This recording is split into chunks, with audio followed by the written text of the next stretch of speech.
Welcome to Game Pass News, recorded Thursday, November 24th. In this week's show, we're going to discuss playing Game Pass games via the cloud from your console and some thoughts on Halo Infinite. My name is Sean Abbott, and my awesome guest today is no other than Mr. Justin Masson himself. How are you doing, Mr. Justin? I am doing well, Sean. Thanks for having me. This is my second appearance on Game Pass News. I'm starting to maybe I'm leaving the Nintendodads suite of podcasts, and I'll just kind of be a permanent third chair with you and Nick. No, it's great. Yeah, thank you for having me here today. I'm excited to connect with you, another European friend, and chat all things Xbox. Because, man, I'm going to tell you right now, I've got an itching for some Xbox and some hankering, and so I'm glad to be back and having a chat with you as well. Excellent, cool. So the top story this week, and it is a bit of a slow week, is that you can now play games via the cloud service that Xbox do offer with your Game Pass subscription and your Xbox Gold subscription. You can play that directly from your console. I believe it is just on the Series X and the Series S at the moment, and I think that's to do with performance, abilities, and stuff like that of the console. But seeing as you have played a lot of Halo Infinite, basically from the cloud, you haven't got a device that you can download and run it on. How's that going for you? How is the whole cloud service treating you? Yeah, it's been really interesting. So it's kind of fun. Whenever we've talked about, we've talked, maybe we'll take a step back, but we've talked about Xbox's strategy, right? And their strategy of kind of being everywhere. Well, and how do you capture people who don't have Xboxes, right? Well, I'll tell you, Uncle Phil, as I call him, right, is doing a banger of a job, because he has got me 2 out of the 3 things that I need to be fully into this ecosystem, right? So first thing I have my Xbox controller, right? Went out and purchased a Xbox controller almost a year ago, actually, right around this time. And now I have Game Pass. So again, for those of you that are listening, like, who's this guy? I don't have an Xbox at all. I don't have a Series S. I don't have a Series X. I want to buy one, but I'm not going to, because of the fact right now, I say that right now, but there may be a funding goal over on Patreon for Nintendo Dads to get Justin Xbox. I'm going to say it's Black Friday tomorrow. I know, right? I've looked at that. I was like, oh my gosh, you're killing me here. I think this is really cool. So my entire experience right now via Game Pass has been through the cloud. I'm running a ThinkPad Lenovo. What is this? Lenovo T460. I don't know if that means so. Someone who's a computer geek is like, oh, I know that computer, right? It's essentially like your corporate America computer, right? But I have been running it on this device. And interestingly enough, when Halo first dropped, and it's interesting his timing of it. You and I were chatting the pre-show here. When Halo dropped originally, I was like, oh, I'll jump in. I'll play it. Cloud gaming, cloud streaming. This is fantastic. Not a problem. I love this idea. And I actually put up a video, I think, on the Nintendodads channel, and it was like the performance was really bad. Like you'd load in all right, and then once you started the match, it was as if almost like every couple of feet, it was as if this line came down from the top of the screen, and it was like readjusting everything. Yeah, and I'm glad you said that, because I've had that same experience from the console. So let's go. I'll come back to that later. But yeah, that's really good. And I was like, it was almost like it was like bringing in the frames and then like ironing them out, if that makes any sense. Like, here's the original pixel. It was like old school, like tube television. Sometimes if you didn't get the signal quite right, you'd have this line that repeats down every now and then. Yeah. And so I found that really, really jarring. And so I was like, maybe my laptop isn't strong enough to do this. Now, in theory, that should be a false statement, because it's cloud-based, right? Everything, as long as I can run a browser, which I can, I should be able to do it. And I'm like, my internet, like literally, Sean, I'm at my desk. My internet hub is on my foot. Like, it's at the bottom, like it has got 1.5 feet to go between it. So I'm like, it should be that. That should be it. Right now, we'll get to that later. So I thought, this is interesting. Not a great experience. And I thought, well, maybe it was the game, right? Maybe it's Halo, maybe because it's a first person shooter, right? There's a lot more it loads into it, as opposed to something that may be very stationary and very static, like something like 12 minutes, right? Not necessarily stationary and static, but not a lot of action, not a lot of movement. You've not got the variance of so many people moving around in the same service. Yeah, I don't have 8 players coming in on a multiplayer stream. It's not, all this. So I thought maybe it was that. What I then did was I was like, wait a second. And it was reminding me, actually, when you had Luke Lore on last week, and Luke said, hey, it's available. And he said he was mentioning playing it on his iPad. And I was like, wait second. So I went, grabbed my iPad. I have like an iPad Air 2nd edition, connected my Xbox controller within a matter of moments, super easy. And I jumped in, was playing Halo Infinite on my iPad using my Xbox controller. And that was smooth. Like I was like, oh, this is perfect. Again, so I'm assuming it's my laptop, right? So I'm like, all right, awesome. Do this a couple more times. Yeah, it's a great experience. Loving it. There are some weird things I've had with it on the iPad where all of a sudden the screen will go black for like 2 seconds. And it's not like I died. It was just like, it will just go black. And you're like, oh, what's going on here? And I've had some issues where the audio isn't coming through on my iPad. Now, it's very well possible I need to turn my iPad off and reboot it. That's a possibility. Right? Could be that. But that experience was really, really smooth. So I was pretty impressed with that. And then today, actually, just before we recorded, I jumped in for some more Halo matches. Again, this time I was using my ThinkBook here, my desktop, my laptop here, and it was an incredibly different experience. It was the buttery smooth, like 1-for-1 connection of my controller movement to what I'm seeing on the screen. I had like one moment out of 2 or 3 matches where there was a little bit of a glitch and you could feel it. Like it just kind of glitched for 1 second. But that was it. But the rest of it was absolutely smooth. So it definitely feels like if you're talking about last week or earlier this week, when Xbox kind of rolled out like, hey, this is now available to a lot more people. I suspect by doing that, they kind of had to make server room, open it up, maybe put some more juice behind it. And it definitely feels, as a person who's using that platform to connect, you could feel it all of a sudden. You're like, oh, now I'm engaged into it, right? So I thought it was, I think this is a great move. So let me ask you this again, because I'm not an Xbox owner. So you have a couple of options, right? So say you're using the Series S. I ask these questions like a man who might buy a Series S. So that's why I'm going to ask this question. Yeah. Have you, and just on the back of that, did you see the thing to just, hello? My Siri just went off. Kept thinking Siri was Series S. So on the back of that, Black Friday tomorrow, did you see what Jesse put in the Discord about the Rocket League and Fortnite Edition Series S console that's coming out as a bundle? No. Now I know you play a lot of Fortnite, and I like me some Rocket League. I'm a weak man, is what I am. I'm a weak man. There you go. Yeah. Interesting. Not a bad price for that as a bundle. Sorry, I'm yeah. But yeah, anyway. So let me ask you this question then, so I understand better. So if I have a Series, or someone has a Series S, and obviously the game is available via Game Pass, you can download it, right? And obviously that's probably the better way to play because it's downloaded, right? It's not relying on anything. Can you both download it at the same time and also be playing on the cloud beta or on the cloud? That I haven't tried yet. I played, we'll get to that. I played a couple of games this week, 2 of which I played via the cloud service. One of them was My Friend Pedro, which ran great on the Switch. I played the mobile version. I played the console version, but not via the cloud. And I had the whole line coming down. It was blurry every now and then, but that could be my internet connection. Yeah, I am hardwired to the router, but I'm on an estate that's still being developed. People are still connecting on and off. So there's always that issue there. And I felt as if the game sometimes was going slower than I remember playing it previous.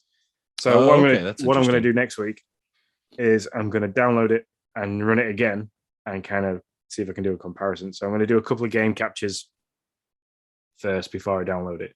And then I will try and play it cloud-based while download it.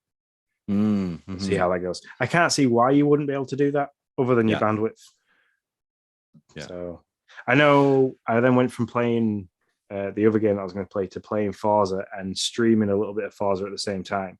And it came up and told me that a certain game could not be streamed. I think that's because I was running, it was on quick resume via the cloud for the other game. So yeah, it's new, and I only spotted it literally yesterday, and I thought, okay, I'll give that a run. So.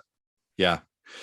I think it's really interesting, right? And for And again, this goes back to that strategy, that their strategy, which is we want anyone to be able to play wherever, how, like they want to remove all those barriers of entry. So if a $300, $350, $600, wherever you're located, console is a barrier, let's remove that, right? And also, if your experience on cloud and you're like me, you're only playing cloud and you're like, oh, this isn't great. Xbox doesn't want that to be an okay experience. They want that to be a stellar experience, because if it's a stellar experience, you'll stay longer, right? Exactly. It's like if you're having fun at the bar, having fun at the pub, you'll stay longer. And if you're staying longer, ladies and gentlemen, the drinks are pouring, the pints are going, you're spending more money. It's happy hour. That's what it's happy hour, right? Yeah. And Game that's Pass what Game Pass in the cloud is happy hour. That's what they exactly want. And they want you to stay longer, right? And if you can I offer you the expensive bottle of Chardonnay with your 25-cent wings today, right? That's really what they want to be doing. And I've kind of joked this before, like I am 2/3 of what Phil wants, right? I have an internet connection. I'm interested in your games. I have friends who are playing it, and you're making it accessible. I think the other really smart move, especially when we talk about Halo Infinite, is it's free to play, right? Yeah. Like, man, that the free to play model hits, right? Well, we've seen it. Fortnite, PUBG, Warzone, right? Fortnite. I have all these things. So if you're like, oh, I can play on my laptop, or I can play with friends, right? Cool, awesome. Oh, all I need to do is buy a controller. I can spend $60 and I can play online with you. Oh, cool. Oh, what's this thing? Game Pass? What is this? Oh, okay. I'll do 3 months of this. Right, you pop it in or whatever, and all of a sudden now you forget it's an auto renew. Yeah, right. That's exactly how they get you and how they want to get you. And the other side of that is I think it's is it Walmart over there or Target? I can't remember which one it was. I've currently got a really good deal for like $23 for.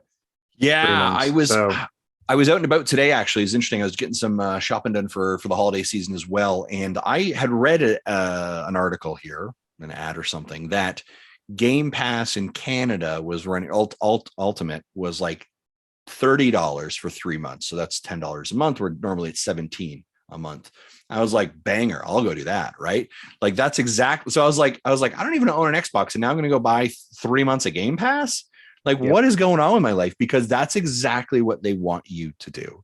I think it's a great strategy for sure. Isn't it? And it's working really well, because like there's more and more people in the community that you guys, Nintendodads, have created, that are slowly coming across to the Xbox side of things and are playing it because it's available. It's cheap. It's cheap, and you don't need to buy the console to play the majority of the games that are on Game Pass. There is a few on there, so like that won't run, generally due to the size, but they work, and it's great. And if you're not playing it on a 4K TV like I am, and you're not expecting it great things because you're running it through a console that should be able to handle it fantastically, if you are playing it through a ThinkBook or through your iPad, and you are going to expect a little bit of frame rate drop every now and then, you are going to expect a little bit of bugs and issues, because it's a cloud-based service. It's not fantastic. If you load YouTube up, you're going to have to buffer sometimes. So you get that, and you pay.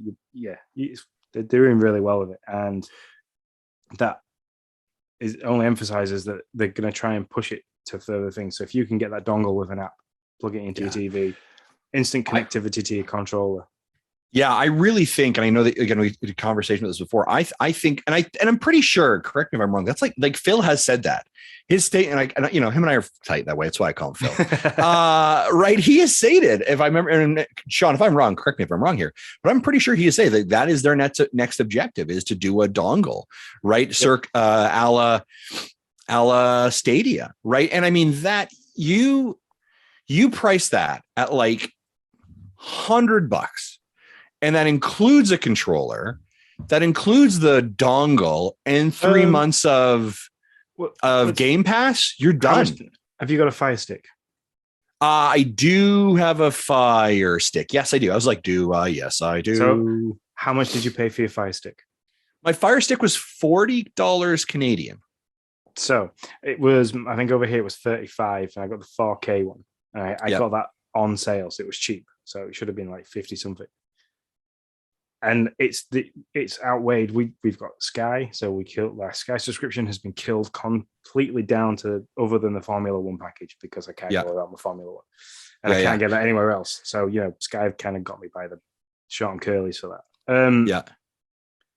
But that's it. We don't run anything else. I don't use terrestrial TV, so I don't watch BBC. Like for the UK, we've got BBC One, 2, ITV. We don't watch. We literally just binge watch box sets on Netflix and Amazon Prime. You're not running a dodgy box, are you there, Sean? No. I pay my monthly subscriptions because I share it. So my dad's got. The only way I'm dodgy with it is, and don't tell anybody, that everyone in my family lives in my house. So like my dad, my wife's mum, my wife's sister, we all live in the same house. It's England. It's what we do. we were running a dodgy box over when we lived in Ireland. Actually, we had a guy at work happened to be able to secure us some, so that helped us a bit. We were running on Amazon. We were on Amazon Prime, Netflix, and a dodgy box is how we were running our life. For sure. Cody, the old school one. Yes. Oh yeah, Cody's good. Right. So, but no, so that has taken over our TV. We have a dongle that sits in the back of the TV. Yeah, it's powered off.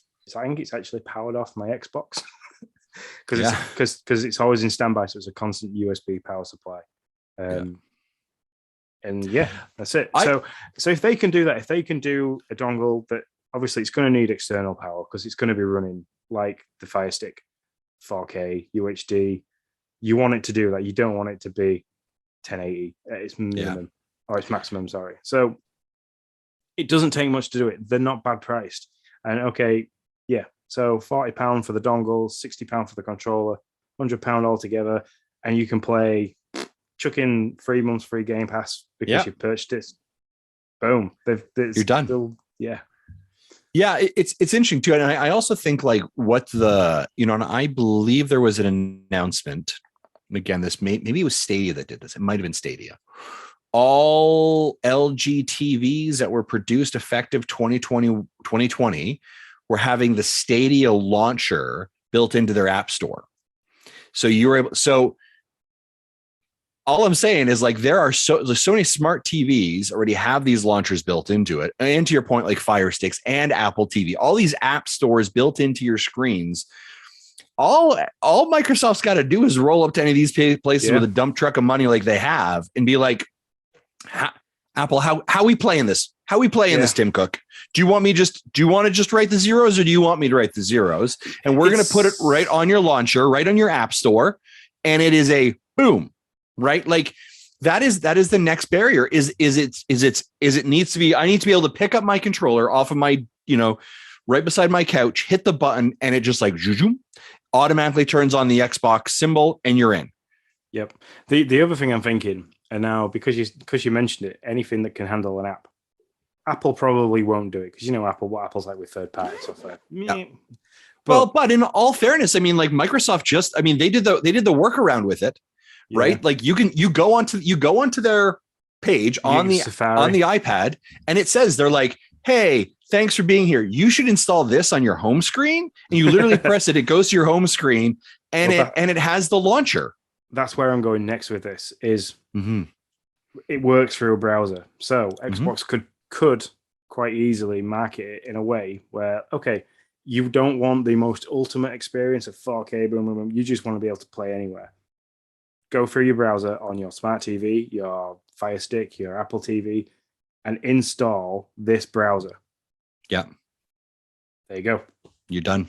All they need to do is be able to drop a bit of code in for the Bluetooth controller recognition, and you've got your millions of people with a Fire Stick, Apple TV. You've got somebody somewhere's always got some kind of dongle attached to the TV. Yeah. And it's interesting because I think that like what Xbox is doing is getting into the cloud gaming space. That's what they're doing, but they're not getting the same level of hatred and anger as something like Luna or Stadia. Yeah. Right. Like, and it's this weird idea of like, they're dabbling in this other pool, but they're like, oh, but hey, sure. Look we've got the console. You can go get the console. We're a console manufacturer. That's what we're, and it's like, oh, I see what you're doing there. And it's really interesting. I would love, and I mean, memory serves again, Sean, Microsoft isn't one to share numbers. They do, their Metrics right now is subscription, I believe, right? Yes. That'll be an interesting metric to watch. I'm very interested to watch it, especially from the business perspective, after the launch of Halo. Yeah. Right. How many people are like, I wasn't jumping in. Now you've got Halo. What does that subscription model look like? And what's the long-term, like Halo is the thing that hooks them. What makes them stay? And I mean, there is an idea of like, well, they just forgot to turn off the auto renew. That's one way they stay, right? But you want people to be advocates and evangelists for your brand. So what are you providing them after Halo? That's like, this is an amazing experience that you can only get here. To keep them in. That's the other thing. You've got to think, two of the biggest IPs that Microsoft have dropped via Xbox is Forza and Halo this year. And they're both free to play via your Game Pass subscription. Mm-hmm. You don't have to pay. Do you think £50 for the game when it's free to play via your $10.99 or $11.99 or $17.99 Canadian a month? If you've got Game Pass, you could just, there you go. Yeah. Do you think them dropping Forza and Halo so close was a bad idea? No, because it's a clear divide. There's a lot of people that do like your driving games. There's a lot of people that do like your first-person shooters. Those two groups very rarely overlap. I'm one of those people that overlap. I quite enjoy the first-person shooters, but not all the time. But then I really do enjoy my driving games. So right. But then again, not all the time. So depending, mood takes. But I know that my dad has been heavy on Forza, even though he's usually a Warzone kind of guy, and so he's down for his first-person shooters. Well, my brother hasn't even touched Halo, and he's completely Forza. So, yeah, it's a split divide, a clear split divide. If you had something that was like, if they had a version of Grand Theft Auto, let's say, that was kind of theirs, and they were trying to develop that, if they dropped that at the same time as Halo or Forza, that would have been a big mistake, because it blurs the line too much. This is a clear divide. Yeah. That makes sense. Yeah, it's really fascinating to see what they're doing with it. I think it's great. Like I love the fact that I have the ability, like I could jump in and play with you in a match, right? I have another friend, he's only an Xbox guy. I can jump in and play with him really easily. Like it's just, again, the barrier to entry is just so accessible. Yeah. And I think that's fantastic. And I'm seeing that when I'm playing Forza, because I know Tim's PC only, and then Hambo and Johnny is PC only. But I know Nick's got a Series S. So when I'm driving or I'm doing a race, I can see their driver tires, and I'm trying to beat them, and it's like, well, I know two of them don't own an Xbox, but I can still try and beat their times and beat their scores. So it's really good like that. It's kind of it's a very good social aspect as well, because it is bringing more and more gamers together in the fact that some gamers do have the £500 to spend on the console, where other gamers don't, because they run a really nice PC, and that's, they're interested in different consoles and different platforms. Mm-hmm. Yeah, I mean, it's, and I was talking to somebody was saying recently that like the idea would be that, you used to say it used to be Xbox and PlayStation, and Nintendo was your other console. Yeah, Nintendo was the dirty little secret that right. And I think that now what we're seeing is it's kind of like whatever your primary is, Nintendo, PlayStation, your other is Xbox, right? Or your primary is Xbox, right? But like Xbox is part of that. Like they just want to just be part of that conversation. And it's kind of like, hey guys, I want to be at the party, but like any party's cool. I'll just be, like it's they're really kind of taking in a lot of ways. I would kind of say the Apple ID or the idea of like the microtransaction, the small things, right? And everyone kind of laughed when Steve Jobs, there was like, 99 cents is, music. And there are people like, 99 cents? What, are you kidding me? Right. And then you're like, yeah, guess what happens when like a billion people click 99 cents? Yeah. Right. That's a lot. You're like, darn, right? Like all of a sudden this becomes real. And so that's really what they're doing. They're playing the numbers, looking at the spectrum all across it. The other thing that I have found as I'm going to use the statement of like fringe Xbox user is the word I'm going to use here, primarily as Nintendo. This week, a great example, Death's Door came to the Nintendo Switch. And I was like, cool, but I know that was an Xbox. It was on Xbox Game Pass earlier this year, right? And that was where I heard a lot of buzz about it. I was like, oh, cool. I was like, should I just play it on Game Pass? Right? I was like, well, Game Pass costs me X. This game costs me Y. I could, I could pay 2 months of Game Pass for the cost of this one game. And then later this week or earlier this week, I don't know if you knew, Sean, 12 Minutes has been announced coming to the Nintendo Switch as well, which was, again, another Xbox game, right? Has done really well. That caused a lot of traction. So, So we're seeing a lot of this, like, where do you spend that money? Yep. Right. And that's where it falls, like in our community, on our community, on the community, you guys that you've now let me and Nick play around in. It's your community as well, sir. It's kind of like we talk about 12 minutes and how great this game is. And there's anybody who subscribes to the $1 mark in your for your Patreon gets that access to that, can also see that conversation. And they can, and if they don't own an Xbox or aren't interested in playing Game Pass or anything like that, they kind of then see the drop of 12 minutes is coming to the Switch. And it's like, I can now play that game these guys were on about was absolutely awesome. But I have to spend the money. So yeah, it's great. It's good for small developers, it's good for indie developers, it's good for game developers in general, where you can kind of, people are getting hold of the game at different platforms, but inevitably they've either seen somebody play it on Xbox, heard somebody play it on Xbox, or have already played it on Xbox. Yeah, the ability to kind of pick and choose where you want to go, I think is really fascinating for sure. Because there's a lot of times where there's like an indie game or a small developer game come out on the Nintendo, and Nick will tell me, like, we're constantly in the background when we run. Me and Nick talk like every day, unless he's really busy, like if he's got family and stuff like that at the moment. That's why he's not here. We will talk daily, and it'll be about all sorts. So like, and he'll say to me, "Oh, this game's dropped on the Nintendo." And I was like, "Oh yeah, that's cool. Do you think that that would run really well on the Xbox?" And we kind of like both go, "It'll probably come out on Game Pass in 3 months. I'm gonna wait." And it's like, okay, so what Microsoft have done is then robbed Nintendo of a purchase or a sale, because we know with our subscription it might come out, and it does. So, and it goes the other way. So 12 minutes. Well, that is exactly it, right? Like I pulled the trigger on Death's Door as soon as it launched. Like I was like, and boom, there we go, it's preloaded. I'm just gonna go back to work now, right? And it was interesting though, but I did that because of a couple things, right? One of them was the portability of the Switch, right? I can just take it with me. So I don't need that internet connection, right? I love gaming on the Switch. And then the other part of it is that, like, I've heard the buzz of that community of people on Xbox, right? Of people are like, yeah, Death's Door, 12 minutes. These are things you need to pick up. So it's like, then I want to support that developer in a different way also too. So there's this kind of really real pick and kind of battle around it. The other part of it I find interesting, I think, especially for indies, is it really feels like for indies, the Xbox and Nintendo Switch, or the Nintendo has the Nintendo. I don't know why I say the Nintendo, but Nintendo has really become that bread and butter spot for indies, right? Don't see them much with PlayStation. A couple generations ago, I think PlayStation was like, we're the home of indies, and now I'm like, you're the home of really expensive games. Like that's what you're the home of right now. And at one point, I did have an Xbox One S, a PS4 Pro, and a Switch.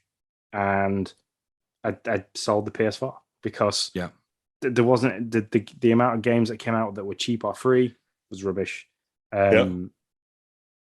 So yeah, I got rid of it. I mean, Nintendo is the system that I will buy a game on. So like I bought today Shining Pearl. But again, I did that because I had some trading credit with Game. I had Pokemon Sword, which I'd played to the point that I wasn't going to play it anymore, so I traded that in. So I got Pearl for like £10. Yeah, there you go. Nothing wrong with that. I still bought the game, where I haven't bought a game on the Xbox for a long time because I've got Game Pass. I think I pulled the trigger on getting Forza, the premium bundle, because we could play it then for Extra Life. But it then turned out that we hadn't played it enough to be able to play multiplayer for Extra Life. So, they made £30 out of me there quite easy. But what do you and I've thought about this a little bit before, as I kind of thought about this more and more, this cost value analysis to Game Pass, right? And whether it's owning the console or owning just the subscription, right? 5 years from now, the Xbox Series S or X is done. They're bringing the next stovetop stuffing kind of device that they're going to use, right? Who knows what's going to be? And you have nothing physically other than the device and the controller, right? You vested, $400 in the console. You've been paying for this subscription, but you don't have anything anymore, right? How does that land with you? I don't know why and we've talked about this before in the show. I don't know why, but gaming, it feels like there's a different mentality in regards to the physical ownership of something. Yeah. And I have come to resolve with, listen, I don't own CDs anymore. I don't own DVDs. These are all things I'm okay with. Yeah. And you can walk and we walk, like me and the wife was saying the other day, we were walking around HMV Store. It was a rarity to see one on the high street. So we went in and we had to walk around, and the shelves were absolutely rammed with CDs and DVDs. And we're walking around thinking, we wouldn't pay this. I wouldn't pay $11.99 for a CD now, because I pay £16 a month for my family pass to Spotify. Yeah. And the amount of music I now churn through, if I was to buy every album I listen to, it cost me like £100-200 a month. And I'd forever be changing. So it's that dip and dabble style routine as well. Do you think then that Game Pass and the service that it offers dilutes or changes the value proposition of a game? Because I'm just kind of using your example there, right? The service has diluted the value. So would that be the same case here as well then, potentially? Yes, there is. Yeah, definitely. There is certain games that when they do come out, I would buy them physical because I like to have the physical copy. That would have been Call of Duty Vanguard. That would be one game that I would probably, because I know in 12 months' time, it'll hold its money a little bit. I can trade it in for the next, where if you pull the trigger digitally, in 12 months when the next one comes out, so next November when the new one comes out, that one is worth absolutely bugger all to you, because nobody's going to be, not as many people are going to be playing it. So I think the only time that ever had a change around was Black Ops. I think when Black Ops 2 came out, everybody went the cost of Black Ops secondhand went up by tenfold. It was just ridiculous. You couldn't find it anywhere for less than the original price of the game. But yeah, I think that it's going to make it very difficult to sell a physical copy, especially for things like Xbox. I mean, I know people who own a Nintendo, and I only know this from the Discord community again, is that most people that own a Nintendo like to collect the memorabilia. They like to collect the games because they like having them on display. They like the library aspect of things. Where for me, I think I own 2 Xbox games physically. And I think one of them's my dad's anyway. I think I've got Division 2, and that's my dad's disc, not mine. And Call of Duty Modern Warfare, and that's it. Yeah, I kind of definitely agree that I feel like the Nintendo community in general is much more physical driven, physical based. And I don't know if there's this association of memory back to holding the NES cartridges and that the Super Nintendo cartridges or the Super Famicom cartridges. I don't know if there's some deep rooted baked in nostalgia for that. And PlayStation and Xbox just don't have that same history. And I don't know, but I agree that Nintendo fans are very here is my collection, right? Yeah. I have to display this. I have to show it. I have to have all the memorabilia and the things associated with it, where it feels like, things like Xbox, Google Stadia, right, are living in the space of kind of this futuristic place of we don't need to be physical, right? We don't need to be these things. So it's interesting. And I think to your point, it just begins to change the dynamic pricing of something. Right. Yeah. And I think that your access to it, something digitally, also changes dynamic pricing. I was talking before, right, in the pre-show, that Stadia is having a big 2-year sale this week, and right around Black Friday. How convenient. And I had a $10 credit, and they had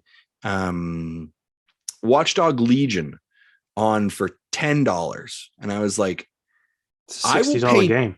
I will be, yeah, in Canada, it's 80. I was like, I will pay $10 for that. Sure. Right. Under normal circumstance, I wouldn't. But then I'm like, it's a digital game.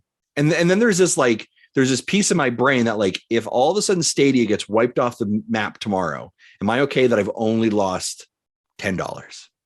There's a cost risk analysis to your potential value proposition that you're like, yeah, I'm okay with that. Right. And so my question of it is like, at the end of 5 or 6 years with Game Pass, right, and you're looking to retire the Xbox Series S and X, are you okay to say I have spent 700, 800 euros and I have nothing to own other than a box, essentially, right?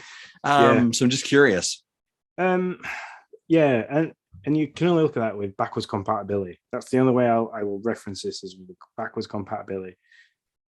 Original Xbox games do not play on the Series X. 360 games do not play on the Series X. The Xbox One would go back to Xbox 360, and Xbox 360 did play some, not many, and it was a very choice few original Xbox games.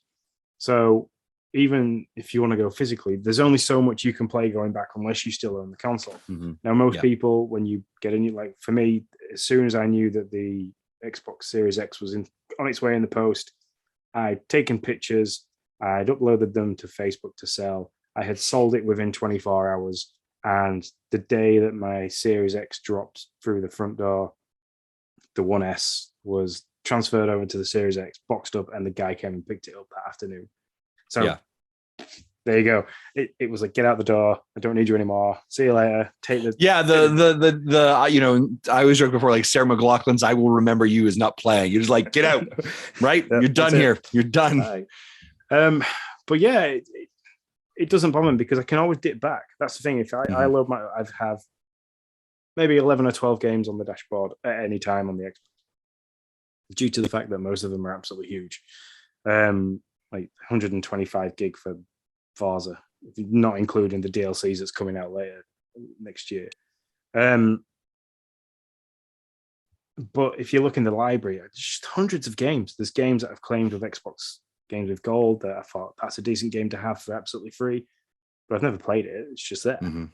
Yeah. And because it's digitally, it's easier to go backwards compatible than it is with a disc and having to read it and stuff like that.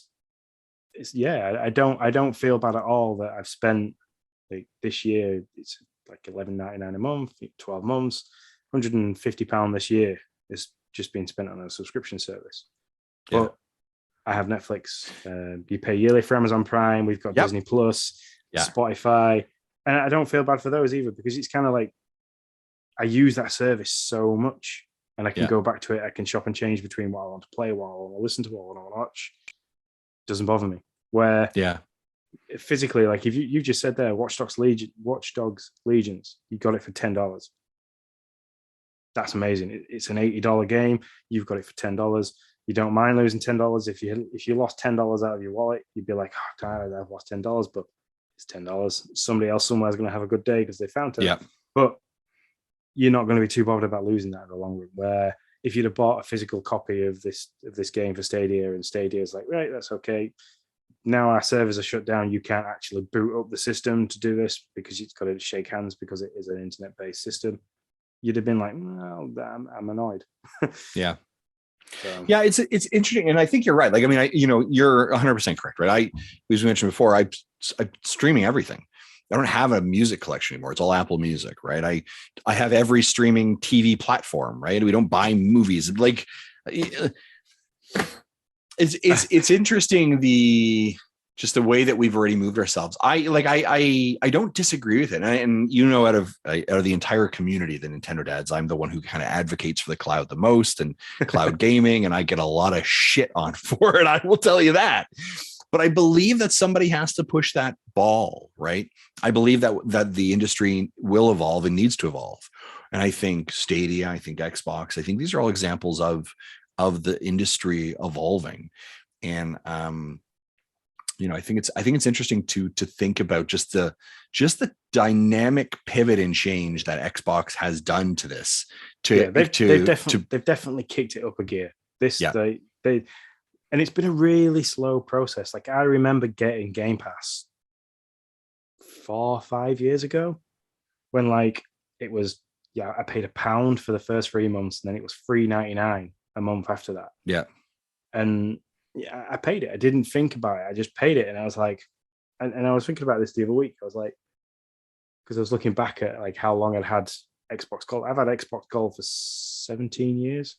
Oh, wow. Yeah. So I've been in Microsoft's pocket for a long time. As long as I've been been able to pay my own way, I've had a subscription to Xbox Gold. And it's like, I can't remember it happening. I can just kind of remember, Xbox Game Pass. Oh, cool. This system, this subscription service. And I looked at the games. I was like, there's a couple of games I'll play. I'll chuck £1 at that for a few months and I'll remember to cancel the renewal.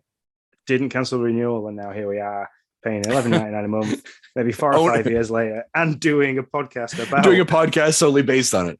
Phil has got you deep in his pocket. He has. And that moment 4 or 5 years ago was a pivotal turn for Microsoft. They started the ball rolling well before Stadia and Luna were even like thought about. That was it. They just did it. They went out. They did it. They kind of just. And I wonder at what point Stadia and Luna kind of looked at what Xbox were doing with Game Pass and thought, this is going in the right direction. We need to jump on this quick before they kind of own that market completely. We need to be battling with them at some point. Yeah. Yeah, and you're looking at Microsoft, Amazon, and Google. It's not like they have a lack of money to have that fight. No. Right. I don't believe that Stadia has made its case as solid as it needs to in regards to that. But I think they may find their way. But Microsoft has just set the precedent, the bar so high that you're like, I don't know how anyone competes with that idea. No. So. And they've done it so gradual that it definitely took Sony and Nintendo by surprise, because Nintendo is slowly getting into it now with the ability to have N64, SNES, and NES games. That's a very slow process with the Nintendo Switch Online. Yeah, Nintendo's taken like what I would call like 2007 approach to their online strategy, and it's killer as a Nintendo fan. But they also know that nostalgia sells. So they know they've got no chance of competing with Microsoft with the games that they can do. But they're like, well, we know people really like our old stuff. We know that the likes of me and you, guys in the like 30s to 40s, that age bracket, are going to go absolutely crazy for being able to play N64 games or SNES games. They just know. And I've played every single one that's there to play because, I can. Absolutely. So going on to what I've been playing, I mean, we kind of hit it a lot that I played a lot of Forza this week. I played a lot of Halo this week. My friend Pedro, I played via the cloud. I love that game. The fact that you're kind of helping a crazy talking banana and shooting people in bullet time. It was a mad game to play. I enjoyed it. And I'll probably do a stream of it at some point next week because, it's a fun game to play. It's interesting. The other one I played, and I pointed this out to my daughter because I know how much she hates spiders, is Kill It With Fire. I've heard about this. Yeah. It is basically a spider hunting and killing simulator where you start off with nothing but a notepad, which gives you your objectives on, and you can use that notepad to squash spiders. You then quickly get hold of a tin of hairspray with a lighter taped to it, and you can set fire to everything. Basically, everything in the house can burn, as well as the spiders. And then you get a revolver, you move on to a shotgun, but eventually you can get to ninja throwing stars. It's a really simple first-person, like sandbox style game where you squash spiders. And it was a good laugh. I played 20-25 minutes of it and I thought it was hilarious. So yeah, that's basically how I've been playing. Xbox wise, have you been playing anything else other than Halo? I had to have my winter tires put on my vehicle yesterday, and so I brought my iPad with me. And I thought, I'm sure, we'll play some Xbox games on my iPad, will we? And I was at the auto shop on their Wi-Fi, so that may have also been a problem. But I decided to boot up Sea of Thieves and do the tutorial. And so I was waiting to get my tires changed. I was playing on my iPad, playing the touch version of Sea of Thieves I will tell you, it did not run well. No. But I do believe that is most likely the internet connection and not the problem with the platform. But I'll also say I quickly remembered why I don't do a lot of online, like playing games on my phone, because I don't like the analog with the thumbs, not having that physical thing. It doesn't feel right. The pressure, the movement. And it being an overlay as well, not being able to see everything all the time. Yeah. Especially in Sea of Thieves when you need to be able to see everything all the time. Yeah, that was exactly it. So I was like, this experience is cool. I like what you're going for. I like the idea behind this, but this is not for me. I probably should have chosen something like 12 minutes, which was, I believe, also touch compatible. But no, those were the games. I'm enjoying Halo. It's having a great time. A couple things I'm going to say about it. So quickly to get into matches. Like there's almost no load and wait time, which is great. The matches are quick. The variety is great. I find the map designs, the level designs are really dynamic, right? A lot of nice levels, a lot of different, areas to come around, good weapon choice. Your respawns are quick. It does exactly what it needs to be a shooter, which I think is really great. So I'm really, really enjoying it. I know Nick's on the fence at the moment, and that's because he doesn't enjoy PvP style first person shooters. Yeah. He likes them when there's a group of people that he knows that are playing them, but to kind of won the masses, he's never really a big fan of it. I enjoy it apart from Oddball, and you still can't deselect which matches you don't want to play, which is really infuriating because I can go in and end up playing 6 games of Oddball in a row, and that's my kind of like the time that I've had to play the Xbox done. But I don't think they're going to do that. Ability is not going to be able to drop until it's actually released on the 8th of December next month. So yeah, I'm kind of in and out, not so much heavy into it as I would be because I can't select the matches. So sure, that makes sense. It's great. So, and because I know we've got some time left, but not a right lot before you have to go on and about your business for the day. So I will move into the breaking news, which is everything that's out this week. Dear Simulator, Nick streamed this, and I think I need to have a sit-down conversation with him because it wouldn't have been a game that I chose to stream. I watched his stream, and I watched the YouTube video of it back as well, and that game just looks like Goat Simulator, but not as well polished. What I am struggling with the simulator genre that we have now found ourselves in. Everything is a simulator, and I don't get it. There's Goat, we have Untitled Goose Game, Deer Simulator. What's the one where you're literally like spraying your house down, like spray? Simulator, Power Wash. Yeah, like, are you kidding me? Like it's just a little bit. I don't know what this trend and this craze is. And I don't think like a simulator, the battle royale trend now. Like I don't want this. Nobody asked for this. Apparently, the power washing simulator is quite a zen game to play. It's kind of like you just go and you. But yeah, not for me. I don't like power washing outside anyway. Yeah. Been in the UK, it's never a nice experience. No. But yeah, the next game is Before We Leave, and that is a city building game set in a cozy corner of the universe. You get to nurture your people and their surroundings while rebuilding and rediscovering civilizations, settle new lands and planets while avoiding hungry space whales. When I looked at the video of this game, I think it's one that Nick will like. I think it's very much his kind of not quite RPG, but very sandbox build a world style thing. And it looks very hexagonal based, so it looks like you can alter and change what you want to do. So it does look very cool to play. The graphics looked nice, and the soundtrack sounded good. So I think next week when Nick's on, it might be something that he's either played or will be looking to play. Nice, that's awesome. And then the next one is Mortal Shell, the Enhanced Edition, and this is an action-packed role-playing video game with a very strong medieval monster bashing theme to it. So it's like Breath of the Wild, but like the adult version rather than the children's Nintendo version. Sure. So it's quite gory, there's quite dark. And the enhanced version runs at 4K 60 frames a second with all the different nice like textures and ray tracing and stuff like that. Looks really nice on the Series X. unfortunately, if you have the Series S, it only runs at 30 frames a second. So, but it looks like a very cool game to get into. I liked the look of it. It's not quite button mashing Hyrule Warriors style game play, but close. Yeah, nice. That sounds great. The golden ticket. So these are games with gold that you can get with your gold subscription.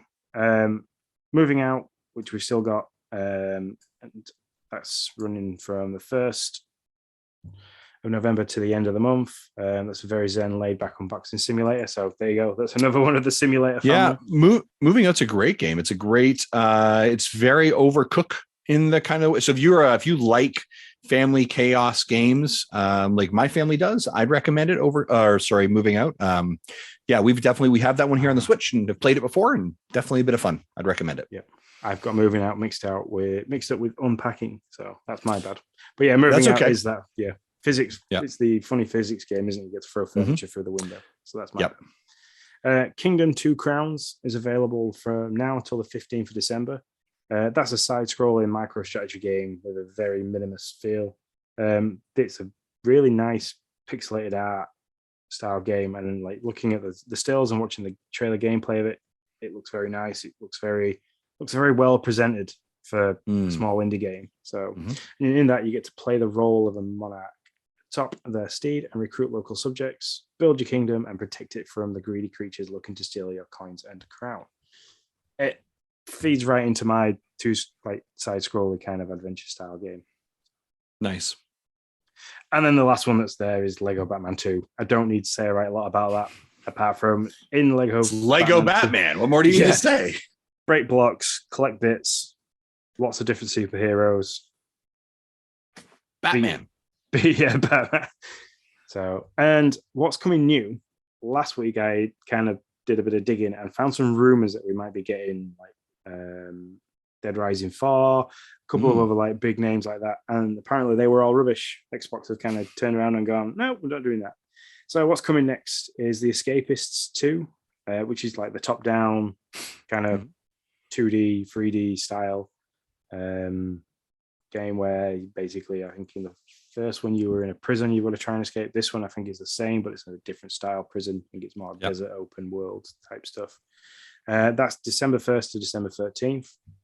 The next game is Orcs Must Die. That's December 1st to December 30th. I didn't do a lot of digging into that. I didn't like the cover art, and I assume it's just going to be a big battle royale style. Run through a lot of orcs and beat them up. Tropico 5, that's December 16th to January 15th.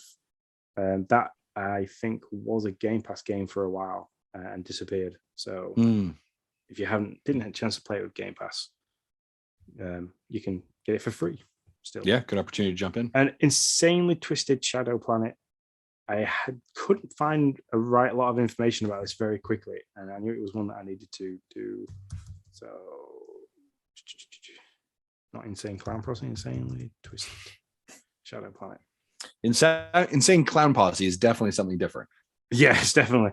It's a shooter puzzle video game. So it's a shooter puzzle video game developed by Shadow Planet Productions and published by the Microsoft Studios for the Xbox 360. So it actually might be quite a good game. It's very 2D, dark, kind of like hand-drawn style artwork. So that could be quite an interesting one to pick up as well. But yeah, that runs December 16th, day before my birthday, till the end of December 30th. So I couldn't find the direct date for that. I kind of had to add the days up. So, and things that are coming on the horizon for Game Pass. We finally have kind of like a release date and release date trailer and footage of Evil Genius 2 World Domination. And that is a spy-fi lair builder where players take control of an evil genius and set their plans for world domination into motion. When it feels the good to be bad, the forces of justice don't stand a chance, and that's going to be available on cloud, console, and PC. It looks like a bit of a crazy animated style, shell-shaded game to play. And you can give it a go because it's on cloud. So there you go. Have to jump into it. Yep. And the next one is Mind Scanners. That's available the 30th of November. And that's a retro-futuristic simulator where you diagnose the citizens of a dystopian metropolis, locate a host of otherworldly creatures, and use arcade-style treatment devices to help them. You can manage your time and resources to keep the structure in balance. And remember, you take full responsibility for your patients. So I think it's a bit of a surgeon sim, but futuristic based with really weird tools. And that's also available on cloud, console, and PC. Nice. So yeah, that's about it for what's new, what's coming soon. The what's leaving soon is still exactly the same. So everything that'll leave by the end of this month is Call of the Sea, FIFA 19, Football Managers, Haven, Hello Neighbor, Mark Red, Cyberpunk Bartender Action, and Destiny 2. And they're all leaving by as late as December the 8th. Okay. So, but yeah, that's about it. That's we've kind of hit. I thought it was a slow news day, but we kind of went quite deep with the Halo and cloud-based stuff to play. So yeah, thank you very much for joining me, Justin. You've made a solo podcast for this week a hell of a lot more interesting. Yeah, solo podcasting is a bit hard. Well, thanks for having me, Sean. I appreciate it. It's great to connect. Thanks for you and Nick for the awesome work you guys are doing over at Game Pass. Also, thank you so much for the work that you both did for Extra Life and our fundraising. That has been absolutely tremendous, and I'm so happy that you're able to participate in that. Thank you for being our Xbox spokespeople in our community and answering those questions and engaging our community. And I'm just so happy that you guys are at the helm on it as well. Like I said, because of your enthusiasm, because of the content that you've created, I've been drawn more in the Xbox world with it as well.